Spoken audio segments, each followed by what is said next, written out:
सखी सहेली। सभी सखियों सहेलियों को संगीता श्रीवास्तव और आकांक्षा सिंह का नमस्कार। नमस्कार आकांक्षा, बहुत बहुत स्वागत है कार्यक्रम में। देखिए हमारे श्रोता हैं बिल्कुल इस वक्त, तो देखिए ठंड इतनी पड़ रही है, मुझे लगता है कि हो सकता है सोने के मूड में होंगे या सोच रहे होंगे चलो एक कप चाय पी लेते हैं। भाई संगीता जी, ये जो समय है ना, इस समय रेडियो के पास बैठ के जिन इलाकों में ठंड कुछ ज्यादा बढ़ गई है, रजाई में दुबक के हमारे कार्यक्रम का आनंद लिया जा रहा होगा। और चूंकि चाय का समय हुआ नहीं है, ये समय अभी तो 3 ही बज रहा है, ठंड में चलती है ना। कार्यक्रम की शुरुआत है। तो जल्दी से बताए देते हैं कि ठंड के साथ या चाय के साथ और किन चीजों का आनंद होगा आज कार्यक्रम में। जी तो आज चूंकि ठंड की बात हो रही है, आपने शुरुआत ही ठंड से कर दी है, तो चलेंगे ठंडी जगह घूमने। गुलमर्ग।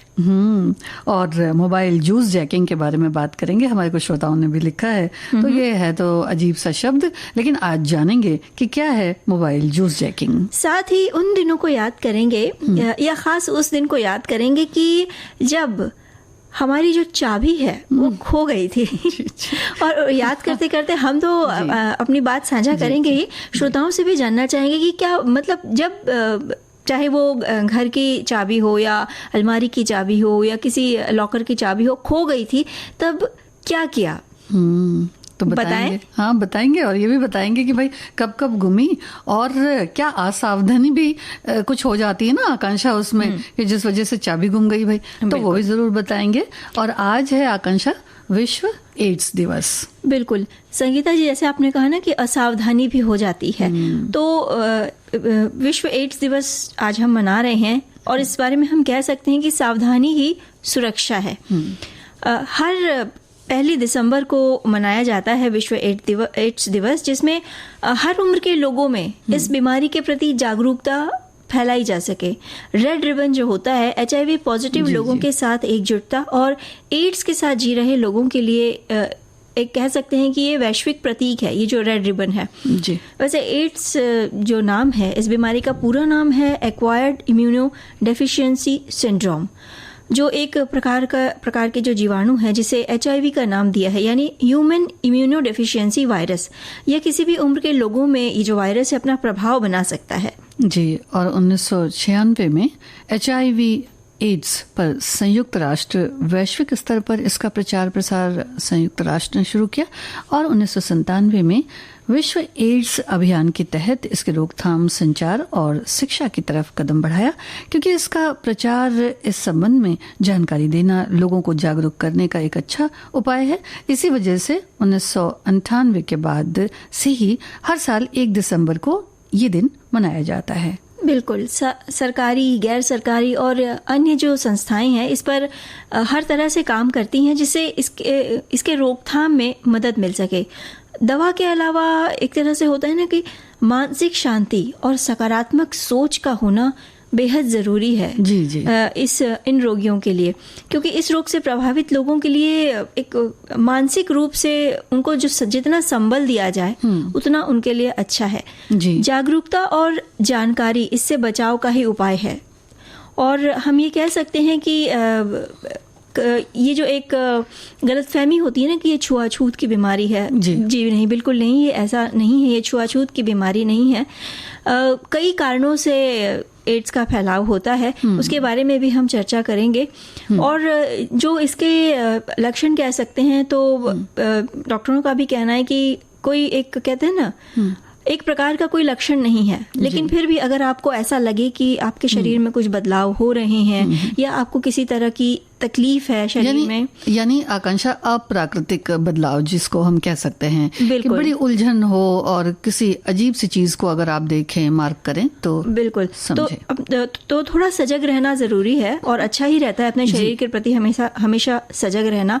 या आपको लगातार वजन का गिरना, ऐसा भी होता है कि बदन में हमेशा दर्द रहे या नींद न आए, तो अगर आपको इस तरह के कोई बदलाव अपने शरीर में दिख रहे हैं, तो बिना समय गवाए आप डॉक्टर से जांच करवाएं और उनकी सलाह लें।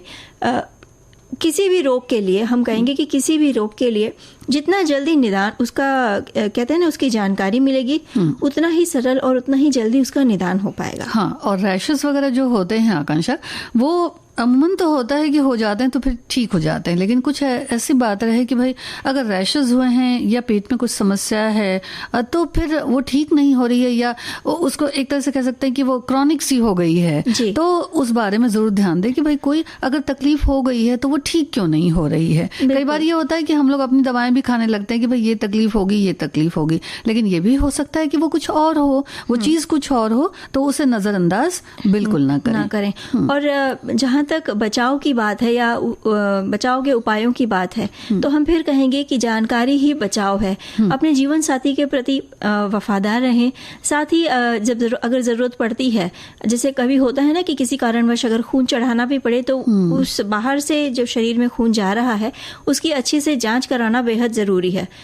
और साथ ही छोटी छोटी चीजें हैं, जैसे उपयोग की गई जो सुइयां हैं या सिरिंज हैं, उनका पुनः इस्तेमाल करने से बचना चाहिए, क्योंकि ये भी इन्फेक्शन फैलने का एक कारण हो सकता है। बिल्कुल, संक्रमण होता है क्योंकि एक व्यक्ति को लगाई गई फिर वो दूसरे को लगाई गई, तो उस हिसाब से वो संक्रमण तेजी से एक व्यक्ति से दूसरे व्यक्ति तक पहुंच सकता है।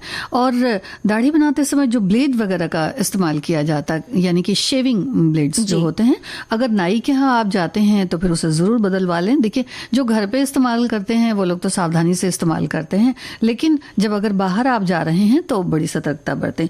और सबसे बड़ी बात तो ये है कि खुद सावधानी बरतनी बहुत जरूरी है। जब आप बाहर जाते हैं तो आप पूरी तरह से, या हम लोग पूरी तरह से एक कह सकते हैं कि कहीं ना कहीं भाई सब हाथ से छूते हैं, कुछ है तो संक्रमण हो सकता है। जब घर की तरफ लौटें तो हाथ को अच्छी तरह से धोएं, यानी साफ सफाई का भी ख्याल रखना। बिल्कुल, ये हर चीज में लागू होता है कि साफ सफाई रखना बेहद जरूरी है जी। तो संगीता जी, दिल कुछ बेकरार सा हो जाता है जब हमारे हाथ में रखा मोबाइल ना हमें इशारा करने लगता है कि अब बैटरी खत्म होने वाली है, जल्दी से चार्ज करो, रिचार्ज करो मुझे, ताकि आगे का कार्यक्रम है ना चलता रहे। और ऐसे में सोचिए, अगर हम किसी लंबी यात्रा पर निकले हैं या फिर मतलब हमारे पास कोई ऐसा जरिया नहीं है कि जिससे मोबाइल चार्ज हो सके, और तभी हमें दिखता है कि मान लीजिए हम स्टेशन पर हैं, किसी बस स्टैंड पर हैं, या फिर किसी दुकान के आगे खड़े हैं, तो वहां पे लिखा है कि भाई मोबाइल चार्जिंग पॉइंट यहाँ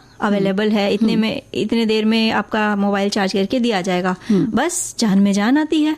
लेकिन ये जो मोबाइल चार्ज, मतलब मोबाइल को चार्ज करने के चक्कर में हम कहीं ना कहीं अपना जो कीमती मोबाइल जो डेटा है वो हैकर्स के हाथों सौंप रहे होते हैं।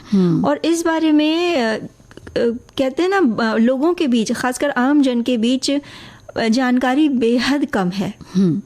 लोग जो आज देखिए आजकल कैसा है कि वैसे मौसम भी है तो सब लोग घूमने फिरने तो जा ही रहे हैं, लेकिन मुझे ऐसा लगता है कि जो चार्ज करने की बात है मोबाइल को, इस पर बहुत ज़्यादा लोग ध्यान नहीं देते। जैसा कि आपने बताया, जहाँ भी दिखा वहाँ अपने कॉर्ड को यूज़ करके और उसके बाद फिर मोबाइल चार्ज कर लेते हैं। ये बड़ा ख़तरनाक है। तो मोबाइल का जो डाटा होता है वो देखिए बहुत ही इम्पॉर्टेंट होता है। उसमें हमारे बैंक के अकाउंट्स हो सकते हैं, उसमें हमारे अपने पर्सनल डाटा होते हैं, उसमें सभी की जो पर्सनल चीजें होती हैं, कई तरह की डिटेल्स हो सकती है, खासकर देखिए बैंक से भी रिलेटेड। तो ये पूरी तरह से जो है दूसरे के हाथ चला जाता है, या ये कह सकते हैं कि जो अदृश्य व्यक्ति रहता है, दिखाई तो नहीं देता, कई बार चोरी हो जाती, लेकिन यहाँ तो व्यक्ति बिल्कुल अदृश्य होता है, लेकिन बिना दिखे ही, बिना कुछ छीने झपटे ही आप स्वेच्छा से बिल्कुल दे देते हैं कि भाई ये लीजिए, जो है हमारा डाटा आप ले लीजिए। कितना अच्छा नाम है, देखिए, मोबाइल जूस जैकिंग। नाम भी अच्छा है। उतना ही खतरनाक इसका मकसद है। और मोबाइल से डाटा चुराने का ये एक तरीका है। जो यूएसबी केबल के जरिए होता ही है कि आपके मोबाइल का सारा डाटा निकाल लिया जाता है। जो चार्जिंग पॉइंट्स होते हैं वहाँ पे ऑलरेडी जो उनका जो चार्जर लगा रहता है, पूरी सहूलियत दे देते हैं। बिल्कुल, जो पोर्ट लगा रहता है वो दरअसल यूएसबी एक केबल रहता है, जिसके जरिए आपके मोबाइल का डाटा चोरी किया जा सकता है। और आपके अकाउंट में भी सेंधमारी की जा सकती है, यानी आपके अकाउंट से जुड़े सारे डिटेल्स निकाले जा सकते हैं और उसका बिल्कुल उसका डेटा भी लीक हो जाता है। तो छुट्टियों का जो प्लान कर रहे हैं वो इस बात से बहुत सतर्क रहें कि भाई जाना है। अच्छा, ये भी तो हो सकता है आकांक्षा कि थोड़ी थोड़ी देर में मोबाइल चार्ज करने की ज़रूरत पड़ती है, तो थोड़ा सा संयम बरत लें कि हाँ चलिए जो है ये सफ़र है और ये कहाँ चार्ज करेंगे, तो नहीं, उतना ज़्यादा जो हम लोग इस्तेमाल करते हैं मोबाइल को उसमें भी थोड़ा सा अंकुश लगाना चाहिए कि जहाँ हम जा रहे हैं उसलिए हम थोड़ी सी अपनी बैटरी बचा कर रखें। या फिर उसका एक ये भी तरीका हो सकता है कि जो मोबाइल का जो अलग से चार्ज करने के जो पोर्टेबल चार्जर आते हैं, पोर्टेबल चार्जर डिस्क वगैरह होती है, उनको आप रखें और उस हिसाब से फिर चार्ज करें। अच्छा, USB कॉर्ड वगैरह जो होती हैं जो इस्तेमाल की जाती हैं जगह जगह पर, उन्हें एक तरह से कह सकते हैं कि हिसाब से आप अपने चार्जिंग जो सिस्टम है उसको इस्तेमाल करें, अपना डाटा वगैरह दूसरे को ट्रांसफ़र हो जाते हैं। इस बारे में खुद भी सतर्क रहें और दूसरों को भी सतर्क रखें। तो ध्यान ये रखना है कि जो पब्लिक प्लेस होती है उस पे चार्जिंग अपना मोबाइल चार्ज करने से आपको हमेशा बचना चाहिए। अगर नौबत ये आ रही है कि आपको चार्ज करना बेहद ज़रूरी है तो वो जो चार्जिंग वायर है ना, जो वो आप अपना इस्तेमाल करिए, न कि उनका। और हमारी एक सखी भी कह रही हैं कि जूस जैकिंग एक साइबर अटैक है जिसमें मोबाइल को USB मोड के जरिए चार्ज करने के लिए रखा जाता है और हमलावर द्वारा मोबाइल से संवेदनशील जानकारी निकालने की संभावना है। ये हमला तमाम सार्वजनिक जगहों के चार्जिंग पॉइंट्स पर साफ देखा जा सकता है, खासकर जैसे bus stop, railway station, airport, hotel, social gathering area जैसे कई जगहों पर। और आप अपने खुद के चार्जर या पावर बैंक के साथ में रखकर जूस जैकिंग से बच सकते हैं, जैसा कि अभी आपने बताया था।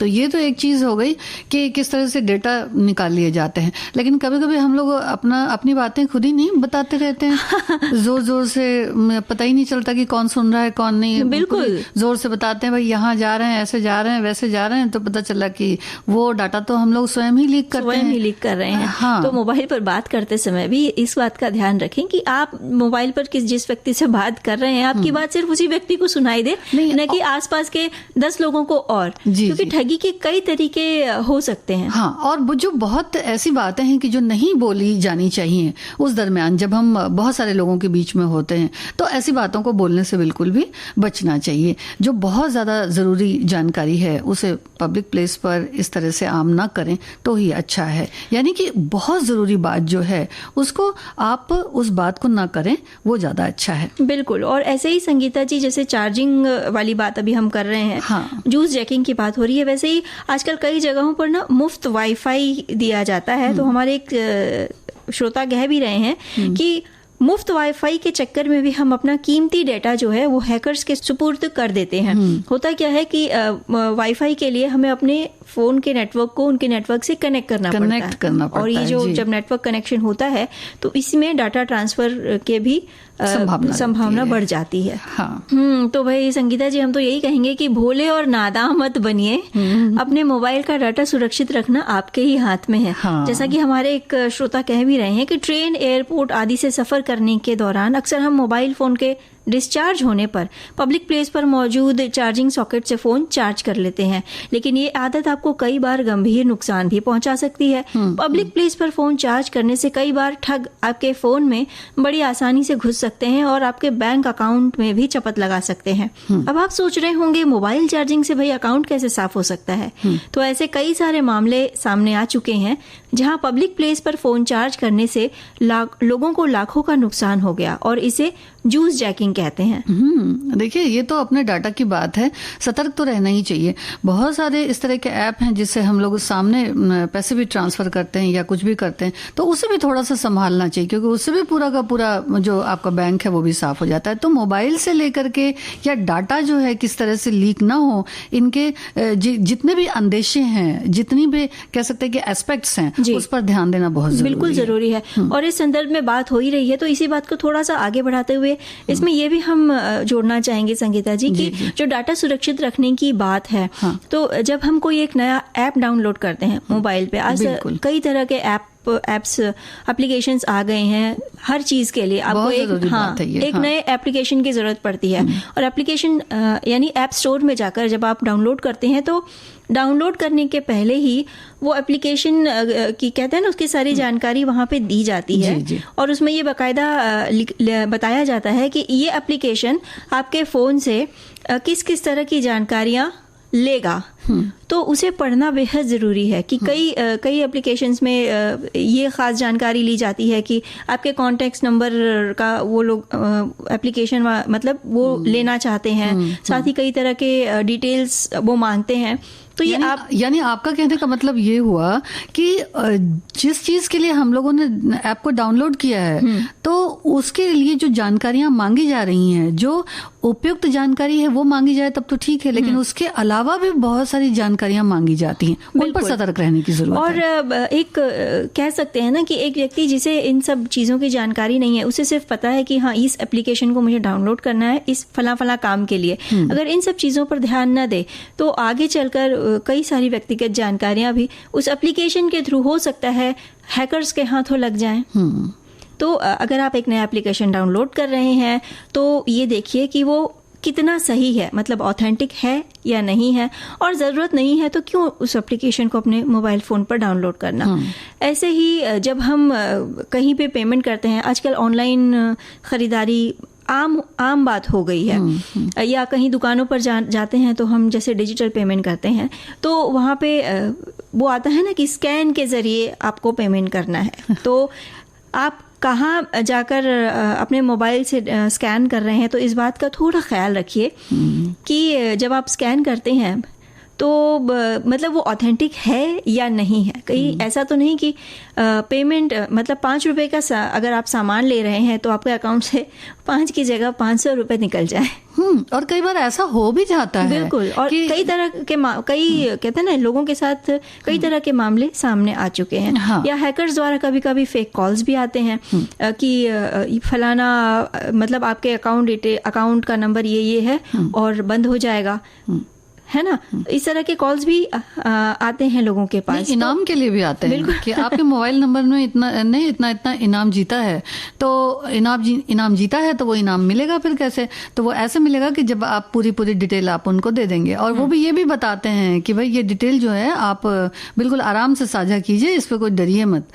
हाँ, ऐसा भी है, पूरी सावधानी है। इतनी विश्वसनीयता रहती है उनकी बातों में कि व्यक्ति एकदम आश्वस्त हो जाता है, और तो इनाम तो मिलता है लेकिन हमें नहीं मिलता, अलग तरह का मिलता है। वो उन्हें मिलता है। तो इन छोटी छोटी चीजों का ध्यान रख के हम अपने कहते हैं ना जो पर्सनल जानकारी है उन्हें बचा सकते हैं। और इस तरह के एक तरह से ये सारी चीजें साइबर क्राइम के अंतर्गत आती हैं, तो साइबर ठगी से हम बच सकते हैं। हाँ बिल्कुल। तो संगीता जी भाई, अगर आपने अपना मोबाइल चार्जिंग पर रखा है किसी बाहर जाकर किसी बाहर जगह पे, तो उस पर से निगाहें मत हटाइए वरना मोबाइल गायब हो जाएगा। हाँ, मोबाइल भी गायब हो जाएगा और डाटा भी गायब हो जाएगा, सब गायब हो जाएगा। तो संगीता जी, घूमने चलते हैं। चलिए भाई स्टूडियो के बाहर तो जा नहीं सकते, है ना, तो यहीं से बैठे बैठे चलेंगे। ठंड है ना, एहसास हो रहा है। तो ठंड की एहसास जहाँ पे होती है उसी जगह चल रहे हैं आज हम, गुलमर्ग। और स्टूडियो में बैठे बैठे ही ठंड का और बर्फ का आनंद लिया जाएगा। हाँ बिल्कुल। वैसे कभी जब ऐसा होता है ना कि मन सैर को निकलता है तो अक्सर ही ऐसा होता है कि दूर कश्मीर की वादियों में चला जाता है, और फिर तो बर्फ से ढकी सफेद पर्वत चोटियां हैं या दूधिया बर्फीले झरने हैं, नीला साफ आसमान और देवदार के ऊंचे दरख्त, चिनार की ओर से झांकती सुनहरी सूरज की किरणें हैं, और बेशकीमती फूलों के सुर्ख रंगीन नज़ारे, जहां वक्त भी चाहता होगा कि क्यों न थोड़ी देर यहीं ठहर जाए। क्योंकि जो कश्मीर है वो धरती का स्वर्ग कहा जाता है। कहते हैं ना कि अगर फिरदौस बर्वे ज़मीं अस्तो हम ही अस्तो। तो ऐसा ही है। बेशक कश्मीर धरती का स्वर्ग कहा जाता है, जिसके साए कब सवेरा हो जाए कब शामें ढल जाएं पता नहीं चलता। और उससे भी ताज्जुब ये है आकांक्षा कि वादी कश्मीर की आगोश में दूर दूर तक फैली खूबसूरत फ़ज़ाएं और यहाँ के शहर जो कहते हैं कि गुलदस्ते के फूल की तरह ताज़ा और खुशबूदार हैं। यानी कि एक एक शहर जो है वो कश्मीर का ले लें, जम्मू का ले लें, बहुत ही खूबसूरत है। तो एक गुलदस्ते में कहते हैं ना कि जैसे अच्छे सुंदर खुशबूदार रंगीन फूल हैं, उसी तरह से है। तो कश्मीर के इसी गुलदस्ते में से एक जो खूबसूरत शहर है उसका नाम है गुलमर्ग, जहां हर साल सैलानी खींचे चले आते हैं और इसकी सुंदर छवि को हमेशा हमेशा के लिए अपने दिल में बसा लेते हैं। वैसे कश्मीर का ये सुंदर जो हिल स्टेशन है पहले गौरी मर्ग के नाम से जाना जाता था, जिसे 16वीं शताब्दी में सुल्तान यूसुफ शाह द्वारा गुलमर्ग नाम दिया गया। गुलमर्ग यानी फूलों की वादी, लेकिन बर्फ से ढकी चोटियां और ढलान पर सुंदर मखमली घास के नज़ारे जो कई बार बॉलीवुड के कैमरों में भी कैद हुए हैं, और स्क्रीन पर ही सही यानी पर्दे पर ही सही हमने गुलमर्ग की घाटियों का आनंद जरूर उठाया है। जी बिल्कुल। तो गुलमर्ग एशिया का सुंदरतम हिल स्कीइंग यहाँ पर कह सकते हैं कि पॉइंट भी है, और ट्रैकिंग या और गोल्फ कोर्स जो होते हैं उनके लिए भी बड़ा प्रसिद्ध है। और शीतकाल में खेले जाने वाले खेलों के लिए ये जगह सुविधाजनक बनाई गई है। प्रकृति के आंचल में बसा गुलमर्ग नवंबर से फरवरी तक अपनी पूरी छटा के साथ सैलानियों के आकर्षण का केंद्र बना रहता है, और यहाँ अलग अलग जगहें भी हैं जो सैलानियों को बड़ा आकर्षित करती हैं। बिल्कुल, कई जगहों पर आप घूम सकते हैं और कश्मीर की वादियों का आनंद उठा सकते हैं।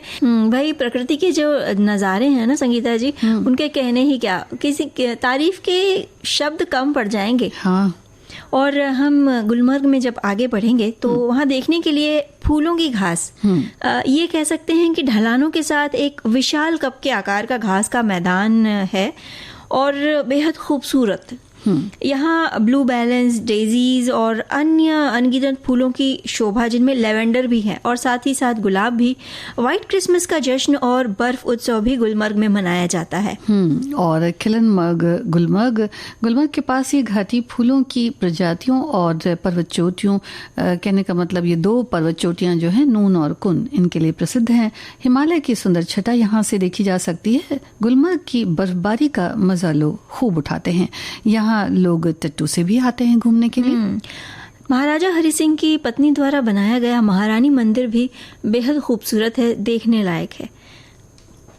और फिर उसके बाद जो स्थल बायोस्फीयर रिजर्व कह सकते हैं कि संरक्षित अभ्यारण्य श्रीनगर से 48 किलोमीटर की दूरी पर है। यहाँ देसी और विदेशी कई दुर्लभ प्रजातियों का निवास है। कस्तूरी मृग और हिम तेंदुआ तरह के अलग अलग जो प्रजातियां हैं जानवरों की, वो भी पाई जाती हैं। साथ ही हरवत पीक पे अगर जब आप जाएंगे तो क्या ये प्रमुख पर्यटन स्थल है गुलमर्ग का। भारत की सबसे लुभावनी जगहों में से ये एक है। पर्वतों पर सफेद बर्फ की चादर सूरज की किरणें पड़ते ही मोतियों सी चमकती हैं। यहाँ जो नवविवाहित जोड़े हैं खूब आते हैं। हाँ, स्ट्रॉबेरी घाटी ये गुलमर्ग का छुपा हुआ आकर्षण इसे कह सकते हैं, जिसे स्ट्रॉबेरी वैली भी कहते हैं। साथ ही 7 स्प्रिंग्स राजसी धारा ये मानी जाती है। यहाँ पानी की अलग अलग 7 धाराएं हैं। ये जलधारा गुलमर्ग और श्रीनगर दोनों जगहों की सुंदर घाटियों का दृश्य प्रस्तुत करती हैं। हाँ, यानी बांटती है। हाँ। आकांक्षा, हमारे एक श्रोता लिखते हैं कि गुलमर्ग जाने का कोई वैसे कार्यक्रम तो नहीं था, परिवार के साथ माता रानी के दर्शन हेतु फिर भी गए थे, पर बच्चों को बर्फ देखने का मन हुआ, उन्होंने जिद की, और उस समय कश्मीर का माहौल अच्छा नहीं चल रहा था, बहुत ही कम पर्यटक जाते थे। फिर बच्चे लोगों ने थोड़ा गुस्सा जाहिर किया होगा, माँ के पास जाकर बैठ गए और पत्नी के कहने पर हिम्मत जुटाई और गुलमर्ग की ओर कूच कर गए। सही में बर्फ का पहाड़ बना हुआ था। वहाँ भीड़ देखकर जरा आश्चर्य हुआ, पता चला कि वहाँ कोई शूटिंग चल रही है फिल्म की, तो बहुत अच्छा लगा। और आप सभी इन लोगों ने मिलकर वहाँ तस्वीरें भी जो अभिनेता अभिनेत्री थे उनके साथ खिंचवाए। अगर कहीं जन्नत है तो कश्मीर में है, ऐसा ये कहते हैं कि 3 दिन रुककर पूरी वादियों का मजा लिया। क्या बात है। एक सखी हमारी कह रही हैं कि गुलमर्ग देखा हुआ है, बेटा 11 महीने का था तब उसे लेकर माता के दर्शन करने गए थे, तब श्रीनगर चले गए थे, वहाँ रोप वे से जाते हैं। जी जी। मतलब इन्होंने आगे की भी यात्रा की है। हाँ। और संगीता जी, जो कश्मीर की वादियों की खूबसूरती है, हाँ, उसे हम ही नहीं सभी लाजवाब कहते हैं। तो हम आज घूम रहे हैं गुलमर्ग। हाँ, आगे तो बढ़ते हैं, यात्रा आगे बढ़ाते हैं। हाँ, चिल्ड्रन पार्क है यहाँ पे, जो बच्चों की खुशियों में 4 चांद लगा देता है। वैसे ये पार्क बुजुर्गों को भी खूब भाता है। और गोंडोला लिफ्ट भी है समुद्र तल से। अगर इसकी ऊंचाई देखें तो 13,500 फीट ऊंचा केबल कार सिस्टम यहाँ पर है, जिस पर यात्रा बड़ी रोमांचकारी होती है।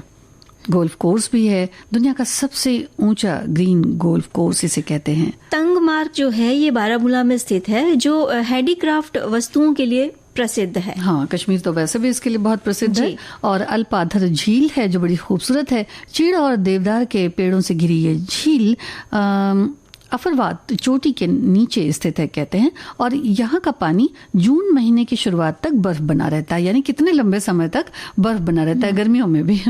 और जो फिरोजपुर गांव है वो यहाँ का बेहद खूबसूरत गांव है। हाँ। ठंड के मौसम में यहाँ का जो नज़ारा है बेहद शानदार होता है। हाँ, बहुत सुंदर होता है। जी जी। गुलमर्ग से लगभग 1 घंटा 46 मिनट की दूरी पर डल लेक स्थित है। हाँ, तो अगर वहाँ जाएंगे तो वहाँ भी जा सकते हैं। बिल्कुल, बहुत सुंदर जगह है। और खरीदने की तो बहुत अलग अलग वस्तुएं हैं। शॉल, जिसमें कि पश्मीने के शॉल अगर आप लेते हैं तो बड़े खूबसूरत होते हैं। स्वेटर भी ले सकते हैं, हैंडीक्राफ्ट की चीज़ें भी ले सकते हैं। खासकर जो अखरोट की लकड़ी होती है उसकी चीज़ें बहुत सुंदर मिलती हैं, यानी हैंडीक्राफ्ट्स। सेब है, केसर है, ड्राई फ्रूट्स हैं, ये सब चीज़ें, पोशाकें, जेवर और अलग अलग वस्तुएं हैं अपनी अपनी पसंद की, वहाँ से खरीद सकते हैं।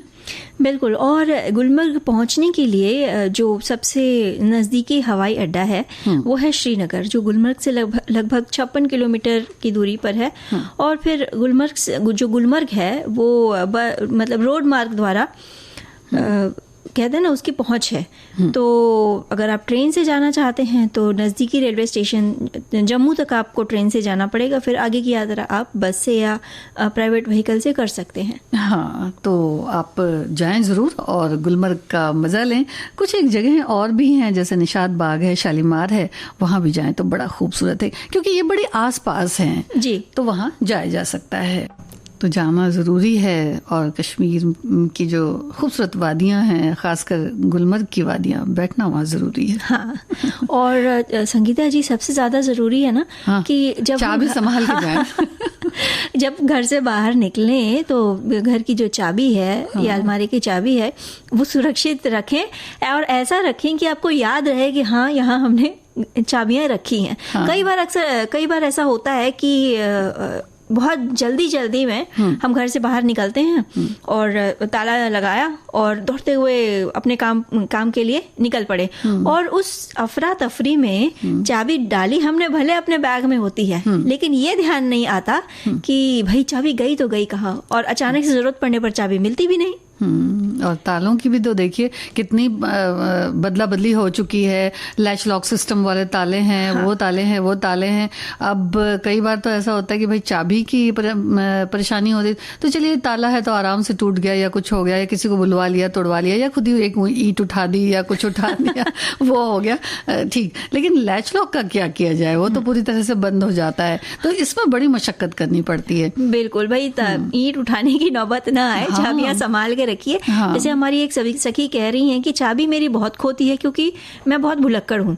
एक बार तो मुझे फ्रिज में मिली, बहुत खोज कर थक गए, सोचा छोड़ो चाय बना लें, लो जी दूध लेने गई तो चाबी मिल गई, यानी चाबी फ्रिज में रख के ये भूल गई थी। हाँ। और ये जो लैच लॉक वाली बात कही ना आपने संगीता जी, अक्सर हाँ। थोड़ा भी हवा आई, दरवाजा धकेल के बंद हो गया। और ऐसे में अगर आप किसी काम से, समझिए बाहर सफाई करने के लिए या पेपर उठाने के लिए या किसी और काम से आपने बाहर कदम रखा है और हवा से दरवाजा बंद हो गया, तो मुसीबत बढ़ गई। क्योंकि जो लैच लॉक वाले जो ताले रहते हैं ना, ये इनकी अगर चाबी नहीं रहती तो ये बिना कारीगर के खुल भी नहीं सकते। हाँ, फिर हम ही लोगों को बाहर रहना पड़ता है। तो ऐसे में ये किया जा सकता है कि जो आपके विश्वसनीय जो पड़ोसी हैं उनके पास आप चाबी का एक गुच्छा, घर की जो चाबी है उसका एक दे के रख सकते हैं। हाँ, जो डुप्लीकेट चाबी होती है। जी बिल्कुल, क्योंकि आपको पता है कि भाई आप किसको दे सकते हैं, तो वहां आप अगर रख करके जाएंगे तो कम से कम इतना तो है कि लौटेंगे तो चाबी मिल जाएगी।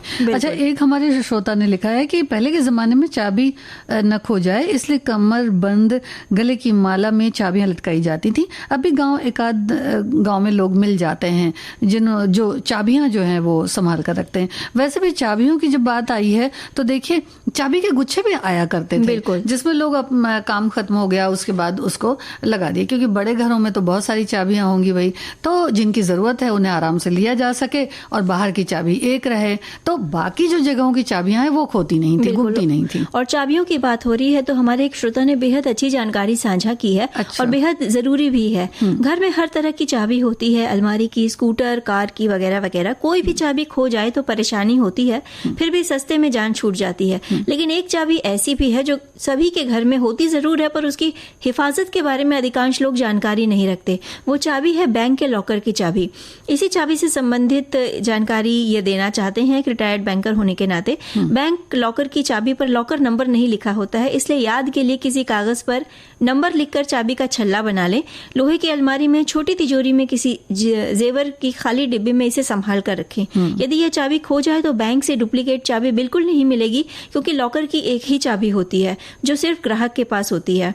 काफी कोशिश के बाद भी नहीं मिलती है, तब बैंक में जाकर सूचित करें ताकि बैंक नोटिंग कर ले। बैंक लॉकर तोड़ने के लिए संबंधित कंपनी के प्रतिनिधि को सूचित करेगी। तत्पश्चात एक नियत दिन आप बैंक जाकर कंपनी के टेक्नीशियन और बैंक अधिकारी के समक्ष लॉकर तोड़वाने की कार्रवाई करवाएंगे और अपना सोना चांदी या कागज पत्र जो भी सामान है ठीक से एकत्र कर आपको घर लाना पड़ेगा।